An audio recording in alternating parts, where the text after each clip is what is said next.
I hate to interrupt, but we just crossed a horrific milestone. Of the definition of people dying of COVID. So the case definition is very simplistic. It means at the time of death, it was a COVID positive diagnosis.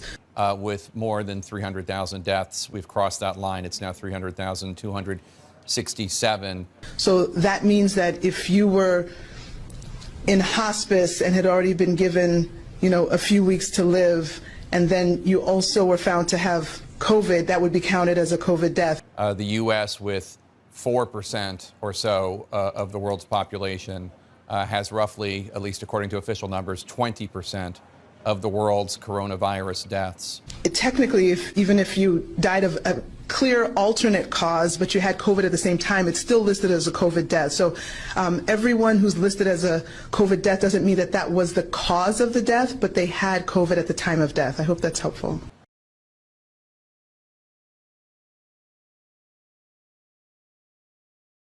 So we shut down the country and spent $1 trillion and made everyone wear masks and huddle at home. We didn't allow people into hospitals or nursing homes to see their loved ones die, all because the coronavirus was so scary and so dangerous. And it is dangerous, and it can be scary. More than 200,000 people have died. But that doesn't mean that everyone is at risk. The details actually matter.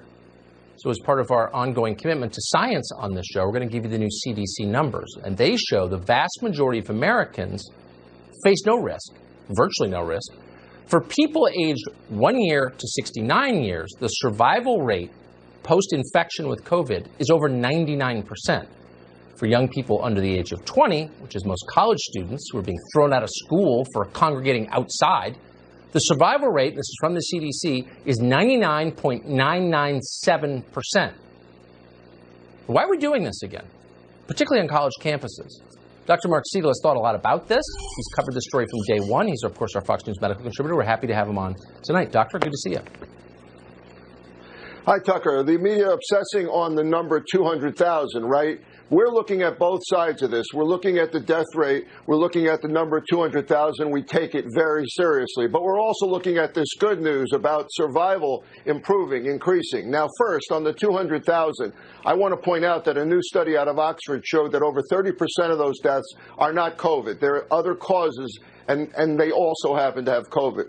The second point about that is that most of the deaths, 35 to 50% are still occurring in nursing homes, and a lot of that is preventable. But that's why the statistic you just said, that over the age of 70 is where the deaths are occurring. Under 70, it's almost impossible you're going to die, and yet from COVID. And yet fear messaging continues.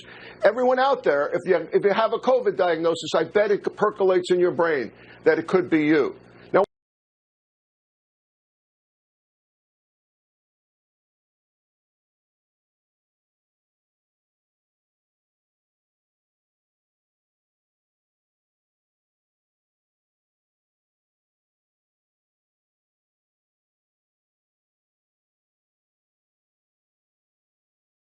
How we can get this down to zero. Probably one of these numbers is going to have to get pretty near to zero. That's back from high school algebra. But let's take a look. First, we've got population. The world today has 6.8 billion people. That's headed up to about 9 billion. Now, if we do a really great job on new vaccines, health care, reproductive health services, we could lower that by perhaps 10 or 15%.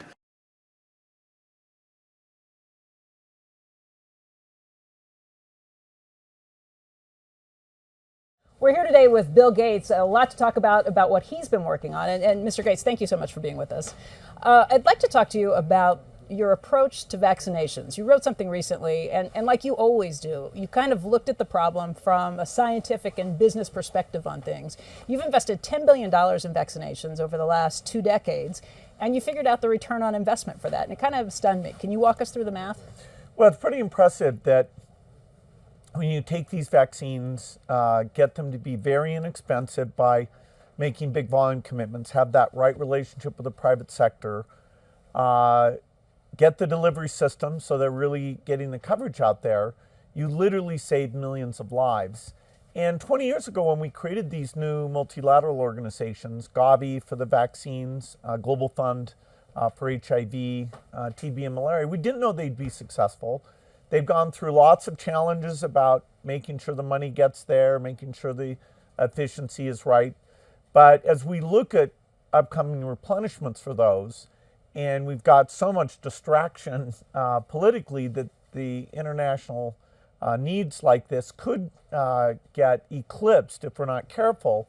We see a phenomenal track record. It's been $100 billion overall that the world's put in. Our foundation is a bit more than $10 billion, but we feel there's been over a 20-to-1 return.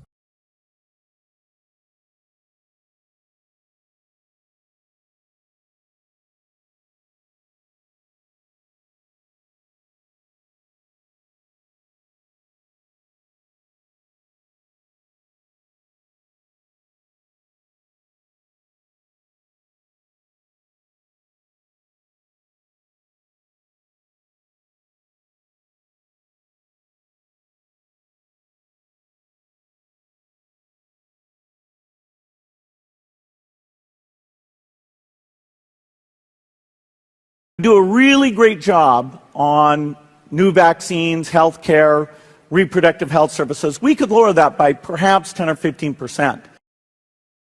Through his foundation, Bill Gates has helped to fight AIDS, tuberculosis, and malaria. Well, today at the World Economic Forum in Davos, Switzerland, he announced that his project called CEPI, or the Coalition for Epidemic Preparedness Innovations, has $460 million. He sat down with CBS News to talk about how that money will go to preparing for the next great epidemic. The idea is to take a new way of building vaccines that could let us develop in less than a year a novel vaccine. They're called DNA RNA vaccines, and so we'll fund a few projects to build specific vaccines, but not only will we get that, we'll prove out that these platforms can work, we'll understand the regulatory issues, and it gives us a chance of being able to respond in time when the next epidemic hits. We're in the same situation we were in before, where it takes years to build a new vaccine. But the scientific idea of these new platforms could radically change that, so that a lot of the steps are sitting there ready. The factory piece, understanding the regulatory piece, and you just have to plug in some information, do some quick safety profiles, and then you can get into manufacturing quite rapidly. Well, we need vaccines for a lot of things, not just epidemics. We need a HIV vaccine, a tuberculosis vaccine, a malaria vaccine. All of those things are in the works, and over the next decade, I think most of those we'll get solutions for.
Today, the greatest risk of global catastrophe doesn't look like this.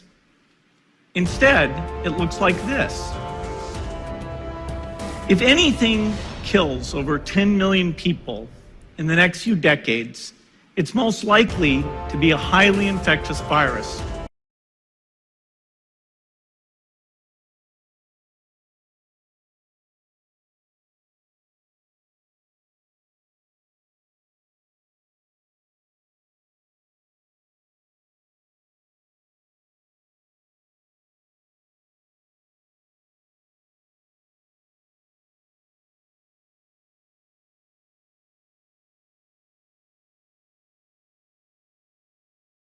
There will be a surprise outbreak. Given, as you heard from the introduction, that I have been around for a while and have had the opportunity and the privilege and the pleasure of serving in 5 administrations, I thought I would bring that perspective to the topic today, is the issue of pandemic preparedness. And if there's one message that I want to leave with you today based on my experience, and you'll see that in a moment, is that there is no question that there will be a challenge to the coming administration in the arena of infectious diseases, both chronic infectious diseases in the sense of already ongoing disease, and we have certainly a large burden of that, but also there will be a surprise outbreak.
It's interesting hearing Elon Musk talk about synthetic mRNA.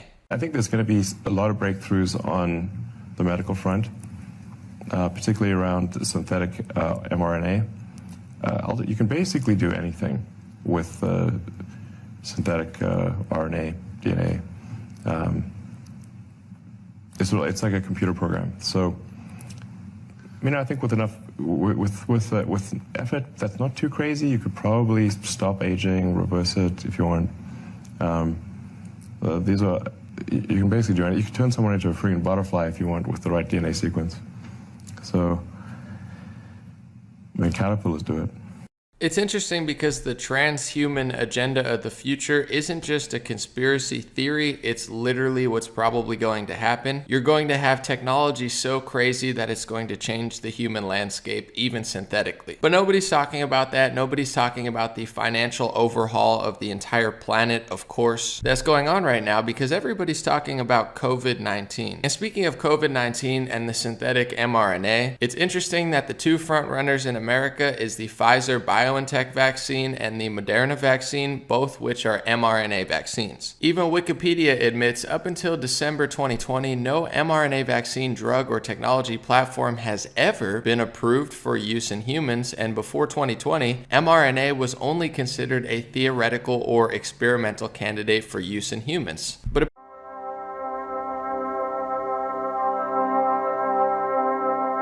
And he doeth great wonders, so that he maketh fire come down from heaven on the earth in the sight of men, and deceiveth them that dwell on the earth by the means of those miracles which he had power to do in the sight of the beast, saying to them that dwell on the earth that they should make an image to the beast which had the wound by a sword, and did live.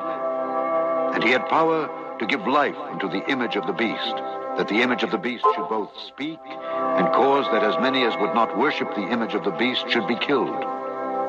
And he caused all, both small and great, rich and poor, free and bond, to receive a mark in their right hand or in their foreheads, and that no man might buy or sell save he that had the mark or the name of the beast or the number of his name. Here is wisdom.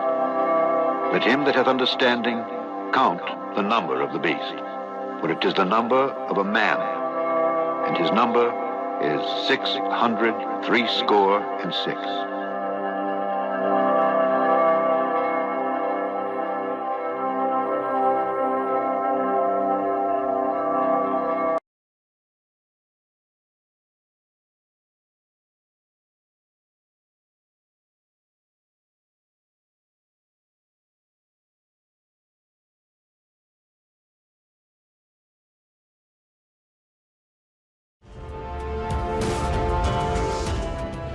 Today, the greatest risk of global catastrophe doesn't look like this.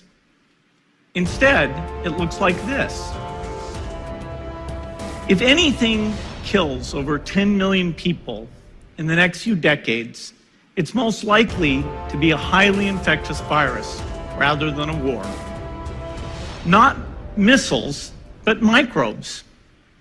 Now, part of the reason for this is that we've invested a huge amount in nuclear deterrence, but we've actually invested very little in a system to stop an epidemic. We're not ready for the next epidemic. I often talk about how vaccines are a miracle. They've saved millions of lives. But exactly how do they work? Well, they connect to the human immune system, which is itself really phenomenal. So when a germ gets inside and attacks your body, the immune system sees unusual foreign shapes on the surface. And then special cells in your body, called white blood cells, create antibodies that connect up. Then your immune system knows to go and kill this foreign object.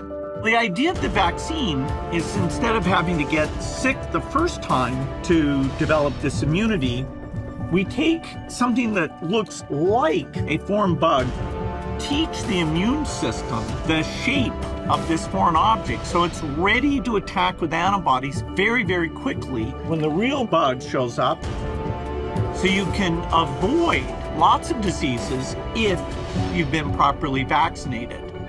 And that's why Gavi was created. Gavi came up with the money and a plan to get vaccines out to all the kids of the world.